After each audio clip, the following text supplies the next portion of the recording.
আচ্ছা, bank written math পর্বে আজকে আমরা নতুন আর একটা ম্যাথ দেখব। এই ম্যাথে কি বলা আছে? এক্স স্কোয়ার প্লাস ওয়ান ভাগ X square equal one, then the value of X to the power 102 plus X to the power 96 plus X to the power 90 plus X to the power 84 plus X to the power 78 plus X to the power 72 plus 5 equal what? আচ্ছা, আমার given value দেওয়া আছে কি কত কত, X square plus one আপন x square equal one. তাহলে আমার এখান থেকে এক্সের এমন একটা ভ্যালু বের করতে হবে যেন আমরা ওই এক্সপ্রেশনে বসাইলে মান পাই। তাহলে দেখো, এখান থেকে আমি সলিউশনটা করি। এখানে যদি এলসিএম করি, লসাগু করি, x to the power x square plus এখানে কত আসে, x to the power 4 plus 1 equal 1 আসে। ক্যালকুলেশন সিম্পলিফাই করলে কত আসে, x to the power 4 plus 1 equal x square. ঠিক আছে, এক্সগুলোকে একদিকে নিয়ে আসি, x to the power 4 minus x square equal -1। আমরা এখানে এসে একটু চিন্তা করব যে কি করব, জাস্ট এক্স এর ভ্যালু বের করব। এক্স এর ভ্যালু বের করতে গেলে দেখো তো এইখান থেকে তো কোনো এক্স এর ভ্যালু অটোমেটিক আসতেছে না। তাহলে আমরা কি করব, দুইভাবে একে করা যেত, কাজ করা যেত। যে আমরা এইখান থেকে এ প্লাস বি হোল স্কোয়ারের ফর্মুলা ইউজ করতাম, করার পরে ওকে বর্গমূল করতাম, দেন আবার ওকে যদি রুট করলে তখন আমার এক্স স্কোয়ার বা এক্স এর একটা ভ্যালু আসতো। আমরা ওই প্রসেসে না যেয়ে সেকেন্ড প্রসেসে যাচ্ছি, একটু তুলনামূলক ইজি। এটাকে যদি আমি এ মাইনাস বি আছে, এ প্লাস বি যদি একটা আমি নিতে পারি, তার মানে কি আছে, আমার এ স্কোয়ার মাইনাস বি স্কোয়ারের ফর্মুলা আমি ইউজ করতে পারবো। সেমভাবে তোমার তাহলে কি আছে, এক্স টু দি পাওয়ার 4 আছে, x to the power 4 minus x square, তাহলে এর অনুবন্ধী দিয়ে গুণ করে দিলাম, x to the power 4 plus x square. তাহলে উভয় পাশে যেহেতু গুণ করবো, -1 ইন্টু কত আছে, x to the power 4 plus x square.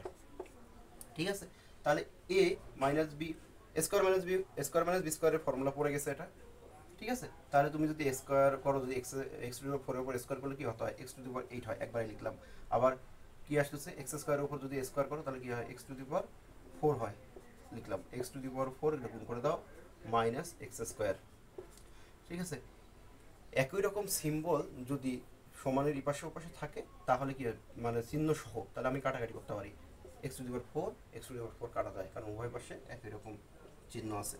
তাহলে x to the power 8 equal কত আসছে, মাইনাস এক্স স্কোয়ার। তাহলে আমি কি করবো, এক্স স্কোয়ার যদি আমি ভাগ করে দিই তাহলে থাকে কত, আমার x to the power 6 equal -1 থাকে। ঠিক আছে, তাহলে আমি কি পাইলাম, এক্স টু দি পাওয়ার 6 এর ভ্যালু পাইলাম। তাহলে আমার এই এক্সপ্রেশনটাকে এমনভাবে ভাঙাইতে হবে যেন এক্স টু দি পাওয়ার 6 আমি নিয়ে যেতে পারি। ঠিক আছে, তাহলে কত আমি পেলাম, x to the power 6 equal -1, আমি এটা লিখে রাখলাম, অথবা x to the power 6 plus 1 equal 0। আমি এই দুই ফর্মেটে কল্পনা করব।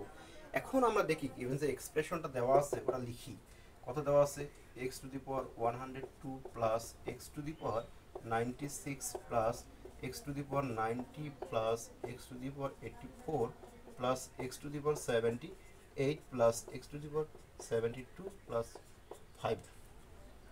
আচ্ছা, আমরা এইখান থেকে দুইটা মেথডে বা দুইটা প্রসেসে আমি ম্যাথটা সমাধান করতে পারি। আমি দুইটাই দেখাবো। প্রথমটা দেখো, এখানে যদি আমি দেখো তো এই দুটার মধ্যে এক্স টু দি পাওয়ার 96 যদি আমি কমন নিয়ে থাকে কত, আমার এক্স টু দি পাওয়ার 6 এখানে থাকে +1। ঠিক আছে, সেমভাবে তুমি যদি x to the power 84 common নাও, থাকে কত আমার, এক্স টু দি পাওয়ার 6 +1। আবার যদি দেখো, এটা 72 ছিল, সরি 72, হ্যাঁ, এক্স টু দি পাওয়ার 72 যদি তুমি কমন নাও, থাকে কত তোমার, এক্স টু দি পাওয়ার 6 এখানে +1 +5 5 থাক। হ্যাঁ, তাহলে তুমি এক্স টু দি পাওয়ার 6 + 1 এর ভ্যালু বসাই দাও, এক্স টু দি পাওয়ার 6 + 1 এর ভ্যালু ইকুয়াল 0। তার মানে এক্স টু দি পাওয়ার 96 গুণন যদি 0 লেখো, এক্স টু দি পাওয়ার কত, 84 multiply 0 plus X to the power 72 multiply 0 plus 5। তাহলে আলটিমেট এগুলোর ভ্যালু কত, 0 0 প্লাস 0 প্লাস 5 ইকুয়াল 5। তার মানে আমার কি আসতেছে, এই এক্সপ্রেশনটার ভ্যালু আসতেছে 5। আমি আরেকটা প্রসেস বললাম, ওই প্রসেসে দেখি, যার যেটা সহজ মনে হয় সেই প্রসেসে অঙ্ক করবে। দেখো, আমার এখানে কত দেওয়া আছে, এক্স টু দি পাওয়ার 102। তার মানে কি, আমি এই যে 6 এর মানে 6কে কত দিয়ে গুণ করব ভাঙালে আমার সে 6কে যদি আমি 17 গুণ করি তাহলে 102 হয়। তাহলে আমার এই যে এক্স টু দি পাওয়ার 6 এর উপর যদি আমি পাওয়ার 17 দেই তাহলে 102 হয়, কারণ আমি এক্স টু দি পাওয়ার 6 এর ভ্যালু আমি জানি। সেম ভাবে তুমি কি করবা, আবার দেখো তো এক্স টু দি পাওয়ার 6 লেখো, আচ্ছা 16 16 6 16 96 হয়। সেম ভাবে দেখো তো এক্স টু দি পাওয়ার 6 দাও, 5 16 90 হয়, 6 16 হ্যাঁ 6 15 90 হয়, সরি। সেম ভাবে তুমি যদি এক্স টু দি পাওয়ার 6 গুণন কত দিবা, আচ্ছা 14, হ্যাঁ 6 14 84, ঠিক আছে 14 প্লাস এক্স টু দি পাওয়ার কত আসতেছে 6, আমি আবার 13 দিলে হয় 78, এক্স টু দি পাওয়ার 6 তারপর যদি তুমি 12 দাও হয় হচ্ছে 72 প্লাস 5 তো আছেই তোমার কোশ্চেনে, ঠিক আছে এইভাবে লিখলাম। তাহলে এই এক্স টু দি পাওয়ার 6 এর কত আমার ভ্যালু কত দেওয়া আছে -1, আচ্ছা তাহলে -1 তার উপর কত আসছে পাওয়ার 17 প্লাস -1 তার উপর পাওয়ার কত 16 প্লাস -1 তার উপর পাওয়ার কত 15 প্লাস -1 তার উপর পাওয়ার কত 14 -1 তার উপর পাওয়ার কত 13 প্লাস -1 তার উপর পাওয়ার কত 12 প্লাস 5, ঠিক আছে। আমরা একটা বেসিক জানি যে মাইনাসের উপর পাওয়ার যদি বিজোড় সংখ্যা হয়, মানে -1-এর উপর পাওয়ার যদি বিজোড় সংখ্যা হয় তাহলে আলটিমেট উত্তর আসে কত -1। আবার পাওয়ার যদি কি হয় জোড় সংখ্যা হয় তাহলে উত্তর হবে কি +1। তাহলে আমরা দেখি এখান থেকে কি পাওয়ার আমার কি বিজোড় সংখ্যা, তাহলে উত্তর আসবে কত -1। সেম ভাবে তোমার পাওয়ার হচ্ছে জোড় সংখ্যা, তাহলে তোমার উত্তর আসবে কত +1। আবার দেখো এখানে -1 পাওয়ার যেহেতু 15 বিজোড়, আবার 14 হচ্ছে জোড় সংখ্যা +1, 13 হচ্ছে বিজোড় সংখ্যা, 12 হচ্ছে জোড় সংখ্যা তাহলে +1, 5 তো আমার প্লাস আসেই।